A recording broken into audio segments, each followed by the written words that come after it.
Ngasi nungdaran phongkiba pauje pause dagi maru oiba pau khara khangasaraga miyamda khudo tamjike Union Home Minister Amit Shah na Ngamkhei sambal khari harabasu Kuki taba maphamsing Kanthoklabra agency Prime Minister Narendra Modi ni lusingba BJP lenga asiki ahumlak suba tamgi Modi 3.0 semkhibagi ahamba numisa mani suropagi tharomga mari lenina Union Home Minister Amit Shah na Manipur gi irang loisinaba hotnabaga lonina Indo-Myanmar border da Ngamkhei paring khabagi thabak kilometer kontrarom losilei wala reversing solutionaba ayaba pikre haina ngarang khaktang Home Minister na phongdokhraba matuk Manipur Kuki taba maphamsingda sambal khabagi thabak lefan kre haina National TV Chennai News 18 da phongdokhrei Home Ministry gi special source gi phangba awangba thaki pau amagi matung inna Home Ministry gi official singgi mifam ama pangthoklaba matungda Kuki na khundaba lamsingda sambal khabagi thabak se kone irang loiraba matungda khanbaga lonina Atopa maphamsingda thabak makha chathanaba warep laukibani hainasu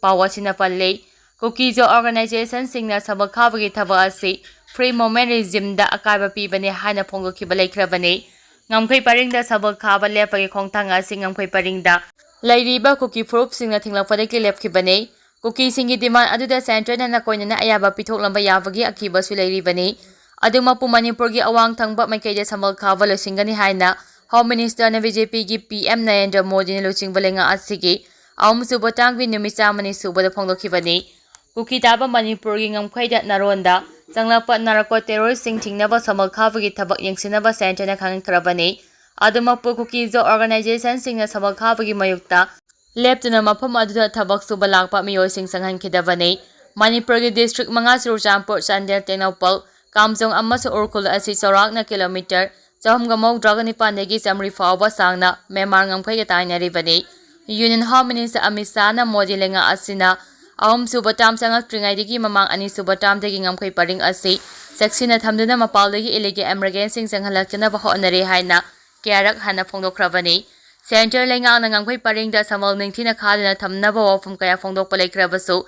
Myanmar ga India ga gi ani ge marakte FIMR sana handana ba warep laukrei India gi international security amade demographic structure da ahongba leitana wa jahi asiki February thada central government na samal khabagi thabasi paikhatpa haukhibani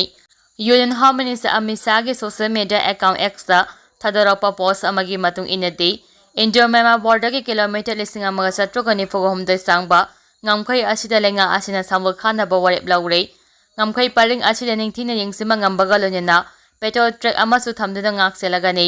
Ngamkhei sambal asigi apunba asangba se kilometer 10 romdi sambal khaba loikrei masigi mathakta sambal asida pilot project oina hybrid surveillance system HSS asi hamnaba thabak sathare hana phongdokhiba leikrabani santi thamnaba maitei amadi Kuki anigi marakta wari sanari haribadu kanaga sanabano Congress mamang segi mi ahumdagi khulai matik sana paiba Kuki meten singna satharak riba langi manung sana inawnongna sahi sige September tha horakpadagi drone bomb attack sathabada natana misal kapsilakuna miyoi anigi punsi lomkraba sifawbada state amade central lengaktagi miyamna wakhal tagada wafam amata phongdoktuna chamamna handuna thamli haina Manipur Pradesh Congress Committee gi working president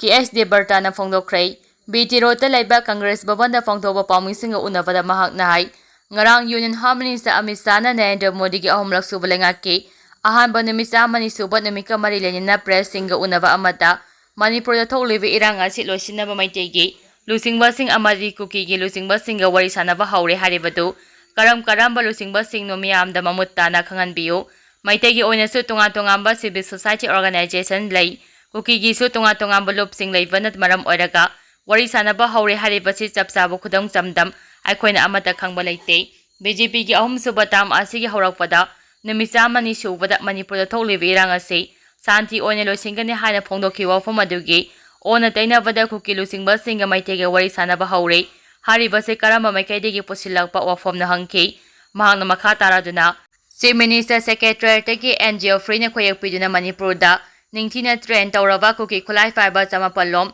naronda Myanmar dagi changsilakre hana zero ama thokiba dugi matangda Manipur lenga ki maikaidegi Chief Minister DGP amadi mari leinaba singna wafam amata phongdoktuna lairiba asi tasingna chumlaba wafamla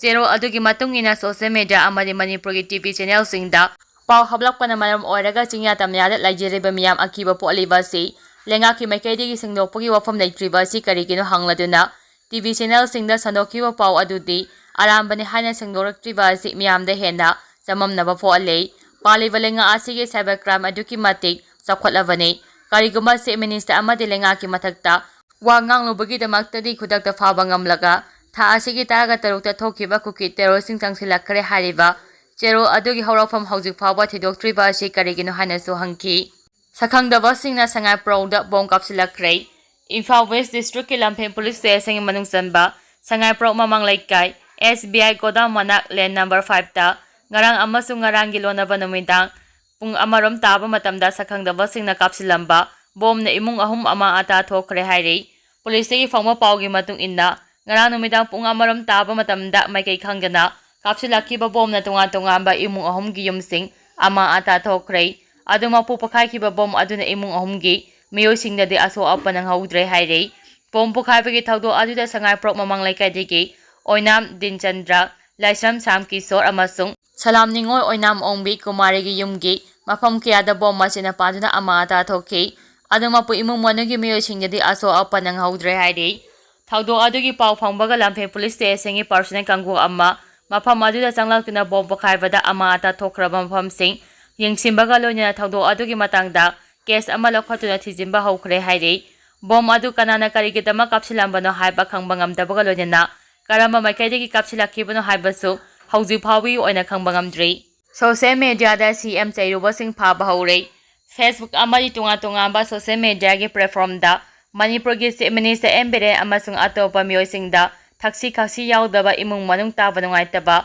wahai kya sijinaraga saiba amadi ngangba Sakpachingi mathakta police na draft chathaba haukibaga loina miyoi tara hena police na phagatkre haire police tagi phangba pawgi matung inna Manipur police amadi cybercrime na tha ama chup na social media platform da Chief Minister yauna miyoi kya da saiba amadi aramba paw sandopa miyoi sing phagana ba draft chathaba haure tha ama chup na chathaga da ba draft asigi matung inna haukiba numi kharani asida CM bu saiba amadi ngang sakpada sena ba miyoi tara hena police na phagatuna jail da thamkhre Miyoi khara amana phagatnaba koithi thiri haina pawasin haide makhatara poina kangla pawdigi maru oiba paw khara khangasaraga miyamda khudo tamjige Jiribam district ki mobungda ngasisu amu hana khuthongna khrei